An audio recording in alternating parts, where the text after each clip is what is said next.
निवडणूक आयोगाने महानगरपालिकेचं निवडणूक कार्यक्रम हा घोषित केला आहे, परंतु नागपूर आणि चंद्रपूर या दोन्ही ठिकाणी 50% आरक्षण ओलांडलेल्या ठिकाणी आक्षेप घेण्यात आला होता की निवडणुका होणार की नाही। परंतु आता निवडणुका होत आहेत। या सगळ्या संदर्भातला जे माजी नगरसेवक आहे पप्पू देशमुख यांनी याच्यावर एक आक्षेप घेतला आहे। त्यात आपण त्याच्यासोबत बातचीत करणार। नेमकी आक्षेप काय आहे, कशा प्रकारे काय सांगू शकता? एक गोष्ट आपण लक्षात घेतली पाहिजे की नगरपालिका नगरपंचायतमध्ये जे 50% पेक्षा आरक्षण गेल्यामुळे प्रकरण न्यायप्रविष्ट झालं, ती तेथील निवडणुकीची अधिसूचना निघाल्यानंतर, सामान्य भाषेत निवडणुका लागल्यानंतर लक्षात आल्यामुळे ते प्रकरण न्यायप्रविष्ट झाल्यानंतर माननीय सुप्रीम कोर्टानं निवडणुका घेण्याची मुभा दिली आणि अंतिम निकालाच्या अधीन राहून या निवडणुका घ्या अशा पद्धतीचं निवडणूक माननीय सर्वोच्च न्यायालय यांनी सूचना दिल्या। परंतु चंद्रपूर नागपूर महानगरपालिकेच्या बाबतीत बोलायचं झालं तर या ठिकाणी आरक्षणाची प्रक्रियाच पूर्ण झाली नव्हती। आरक्षणाची प्रक्रिया अपूर्ण आहे, म्हणजे आरक्षणाची सोडत झाली, त्यानंतर 17 नोव्हेंबर ते 24 नोव्हेंबरपर्यंत आक्षेप घेण्यासाठी मुदत देण्यात आली। अनेक संभाव्य उमेदवार, राजकीय पक्ष, नागरिकांनी आक्षेप नोंदवले, त्या आक्षेपावर सुनावणी झाली नाही, त्या आक्षेपावर काहीच करण्यात आलेलं नाही, ते तसंच ठेवून आणि निवडणूक जाहीर करण्यात आली।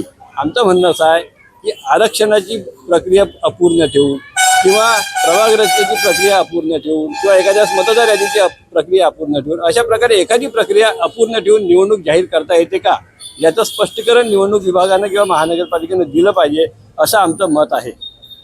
हा सगळे जर आता घोषित झालेला आहे निवडणुका, परंतु जर न्यायालयाचा पुन्हा निकाल आला तर याच्यावर पुन्हा स्थगिती येऊ शकते काय?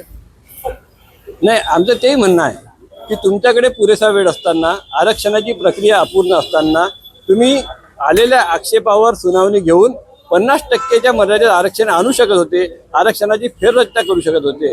असं असताना तुम्ही एक प्रकारची मुजोरी करून निवडणुका जाहीर करून टाकल्या आणि तेही आरक्षणाची प्रक्रिया अपूर्ण ठेवून, म्हणजे याचा अर्थ असा आहे की तुम्ही ओबीसीच्या उमेदवारांना धोक्यात टाकत आहेत आणि दुसरीकडे अशा पद्धतीनं प्रकरण न्यायप्रविष्ट असताना एखाद्या चुकीसाठी, एखाद्या गुन्ह्यासाठी तोच गुन्हा, तीच चूक पुन्हा जाणून बुजून करणे हा कंटेम्प्ट ऑफ कोर्ट सुद्धा आहे।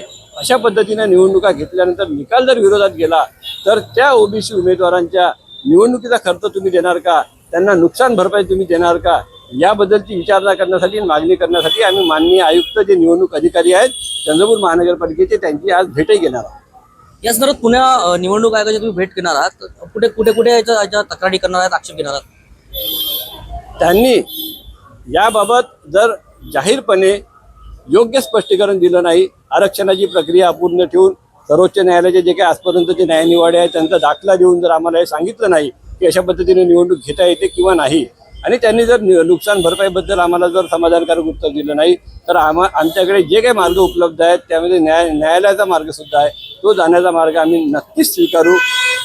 टांगती तलवार ठेवून निवडणूक होऊ द्यायची नाही, ही आमची भूमिका आहे। निवडणूक आयोगाकडून समाधानकारक उत्तर न मिळाल्यास न्यायालयाचा दार ठोठावणार अशी प्रतिक्रिया प्रदीप देशमुख यांनी दिली आहे। दर्शक लोकमत, चंद्रपूर।